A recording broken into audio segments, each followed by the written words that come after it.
Hi friends, ఇప్పుడు ఇంతకుముందు ఈ ఫార్టెక్ స్టార్టర్ అయితే మనకున్నది ఇక్కడ.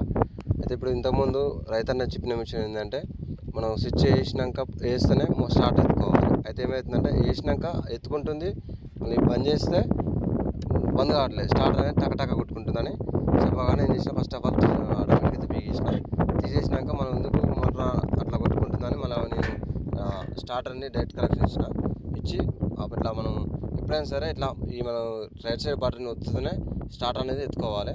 అదేమవుతుందంటే ఇప్పుడు మనం ఫీజులు పెట్టగానే స్టార్ట్ ఎత్తుకుంటుంది. మనం చూపిస్తా చూడండి, చూడండి అమ్మడే ఎత్తుకుంది. ఈ విధంగా ఎత్తుకుంటే మాత్రం మనం ఎప్పుడన్నా సింగిల్ ఫేస్ కరెంట్ వచ్చినప్పుడు కొన్నిసార్లు స్టార్టర్ ఎత్తుకొని మోటార్ కాలిపే అవకాశం ఉంటుంది. అయితే ఫస్ట్ మనం ఏం చేస్తున్నాం అంటే ఇట్లా ఫీజు అయితే పెడుతున్నా చూడండి, ఆటోమేటిక్గా అది ఎత్తుకుంది. ఈ విధంగా ఎత్తుకున్నప్పుడు స్టార్టర్ ప్రాబ్లం అన్నట్టు. మనం స్టార్టర్ని అయితే ఫస్ట్ ఈ బటన్ వస్తూనే బంద్ కావాలి, కానీ బంద్ అవుతుంది మళ్ళీ ఎమ్మడి ఎత్తుకుంటుంది.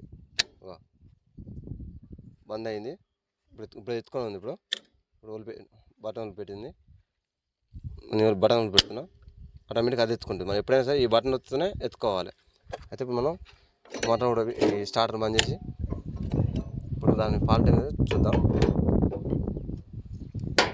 మొత్తానికైతే రిలే కూడా మార్చేసుకుంటే మనకు ప్రాబ్లం అనేది వెళ్ళిపోద్ది. మొత్తం తీసేసినాక కొత్తది మళ్ళీ పెట్టినాక చూపిస్తా. చూడండి ఫ్రెండ్స్, రైతన్న దగ్గర పాత రిలే ఉంటే రిలే వేసిన, ఇప్పుడు ఇట్లా ఆన్ చేస్తేనే ఇప్పుడు ఆన్ అయ్యింది. ఇంతకుముందు ఇట్లా ఆన్ చేయకముందుగా ఫీజులు పెట్టగానే ఆన్ అయ్యింది.